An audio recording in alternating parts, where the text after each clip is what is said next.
Alright guys, I'm back for another video. I'm sorry it's been a while since I put a video up. There's many reasons for this, which I'll explain during the course of this video. But anyway, in the background is some Battlefield 3 gameplay on the map Scrap Metal in the Close Quarters expansion pack. You may be wondering, well, you've put Battlefield content up before, but why you suddenly started putting up, premium content? Well, the reason is, not long ago I managed to get premium for Battlefield for less than £30, which for 5 expansions is really, really good value for money. And in previous times I wouldn't play Battlefield as much, or I would try to avoid larger player-based games because I would get stuttering problems because I only have 4 gig of RAM. Anyway, I've now sorted that.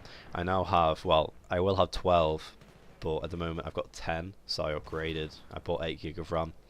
Reason I can't have 12 is because there's 4 RAM slots in my computer, and I can only fill 3 of them because my heatsink at the moment is so big that it obscures one of the slots, which, okay, 10 gig is 10 gig, it's more than enough, but, you know, the fact I've got a RAM card sitting on the side doing absolutely nothing. Actually, no, I lent that RAM card to Josh in the meanwhile because it's sitting there doing nothing for 2 months, and until I am able to get a new heatsink, new motherboard, new case, it may as well, you know, be put to use. Anyway, on that note, recently upgraded my PC, so I've got more RAM now. I bought an SSD and I upgraded my graphics card. I took the opportunity of my friend building a PC and sold him my old graphics card, which is still a really good card, 560 Ti, and I spent the extra £100 to get a 660 Ti, and it's just all it needs to stay is an awesome card. To anyone thinking about getting an SSD or has any doubts about them, you know, with the failure rates that people are saying, number one, don't get an OCZ SSD. Make sure you get a SanDisk, or just avoid OCZ. They have terrible failure rates and they might be cheap but tempting. Just don't go for them. Anyway, I got a SanDisk Extreme SSD 120 gig, which I've put Battlefield on and Windows. I've already filled a lot of it. There's only 30 gig left. And my boot times went from 3.5 minutes to 20 seconds with all the programs open, and shutdown time maximum of 15 to 20 seconds. It's insanely fast. Battlefield's loading times have increased so much, it's unbelievable. I also put League of Legends on there. Anyway, I was considering doing a League of Legends video today. I started recording it and doing a commentary, but turns out that my team was absolutely shit, so that didn't end up going up. Don't want bad content going up because it eventually ended in them not knowing what to do, and then I just end up getting annoyed, which you really shouldn't, because that's what people on the internet try and make you do, to try and say silly things to make you annoyed, aka trolls. Anyway, one reason for the lack of videos recently is because at home I have a awful upload speed, 0.6 meg, which gets you nowhere. It takes you about 6 hours maybe to upload a 15-20 minute video.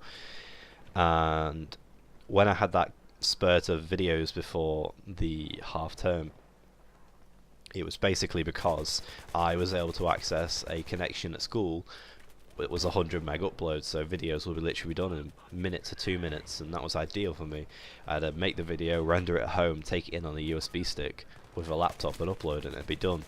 But anyway, I finally found hope. Next year, in the end of next year, I'm getting fibre optic, finally, so I can download games faster and upload YouTube videos faster, which is always what I've wanted to do. It's always been my drawback. You know, you could always upgrade your PC, but all this time you're having a crap internet connection. That's what's holding you down.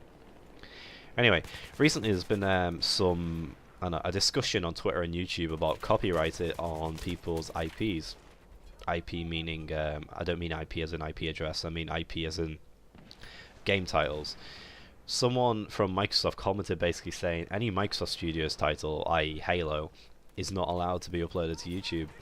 And it sparked a lot of controversy because people are thinking, well, Machinima is pretty much full of gameplay videos, and if they got screwed over, then where would that leave people? But I was watching Hutch's video about this, and he was saying, you know, about there being a fine line about gameplay commentary on YouTube, and that you're basically piggybacking on people's game content to make money for yourself. That's if you are making money, which I'm not. I'm just doing it for, you know, I like putting up videos, and if it makes me money, then it makes me money, you know. Anyway, there's a fine line that's drawn. It's like saying a law is there, but it's not necessarily the people. They don't necessarily strike people. Um, a bit like Hutch was saying, in certain states in America, weed is decriminalized, which doesn't mean it's legal. It just means if you have small amounts of it, then they won't do anything to you. Basically, they'll just take it off you, and that'll be the end of it. Technically, that's what this is. It's decriminalized, so the law is set there, and you're not really allowed to do it, but people do it anyway, and in the process, the games company gets more promotion out of it because people are commentating over their game content. People see it on YouTube and think, "Oh, that game actually looks quite good," and then they go and buy that game. But even so, that law is still written there. I want to talk about next is Apple. Apple to me are a company, obviously, that sell mobile products and computers to the masses. And I myself own the iPad Original, and that's the only. Actually, no, I'll tell a lie. I had a second-gen iPod Touch as well. Now, personally, I would rather have a Galaxy series phone rather than an iPhone. Doesn't mean I don't like iPhones. I think they're perfectly good pieces of equipment, and if someone gave one to me, I wouldn't complain. But I prefer the Galaxy series phones, and I know not many people care about smartphones, and then again, a lot of people do. I want to know your thought. If you decide to come on this video, I want to know your thoughts about Apple and whether you think their iPhones, even though they have a closed iOS system, a closed loop system with iOS, you're not really allowed to customize it that much.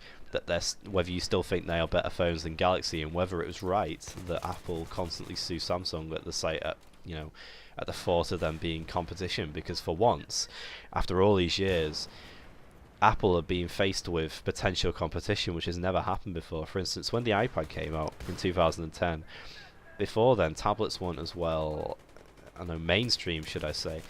And when they brought out the iPad, it set the boundary for tablets, and everyone looked up to Apple tablet-wise and thought, oh, actually, we could make a good money out of tablets, because now the consumers have seen that tablets are worthwhile.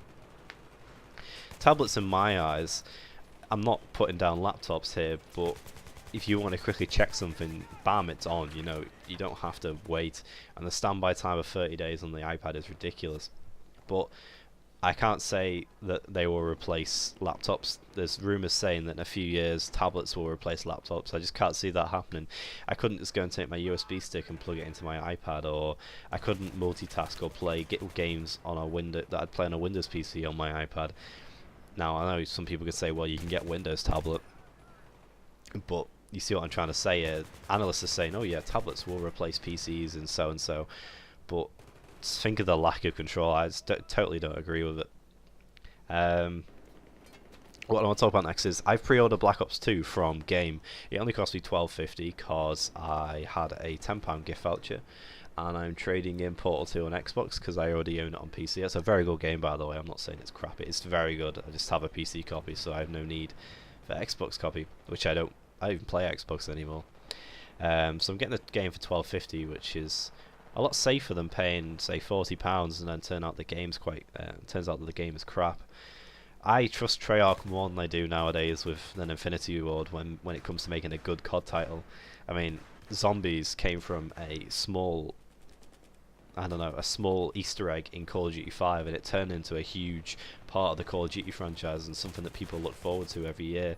Who knew that this small idea in Treyarch Game Studios would become such a huge idea and people would love it so much. I know it isn't exactly original because the horde-based system of waves and waves of enemies coming is not new. It's been seen in Gears of War beforehand, obviously. But the way they built upon it and innovated with it is ridiculous. I also recently got Borderlands 2, which I haven't completed yet, and embarrassingly my friends have completed it twice over before I even got to the end of the first playthrough, and double my level as well, which is also quite embarrassing. But from what I can see, it's a very, very good game. Gearbox took everything from the original. I haven't completed the original, barely played it, but they took everything from the original and made it 1,000 times better. And if any of you are thinking of getting it, just go on a website like CJ CD Keys and get a copy, because ridiculously, you can get it for like what, £19 if you use the 25% off page on the front page. It's well worth the money if any of you are thinking about getting it, be it PC, Xbox or PS3. Anyway guys, I hope you enjoyed this video. This is the second recording I've done because on the first one I just ended up rambling too much. I'm not sure what to talk about. If you enjoyed this, be sure to give it a like. It really does help me out. If you want to see more videos from me, which I will be posting more often now, hit that subscribe button, and I hope to see you guys on the next video. Thanks for watching, and hope you have a good day. Thanks. Bye.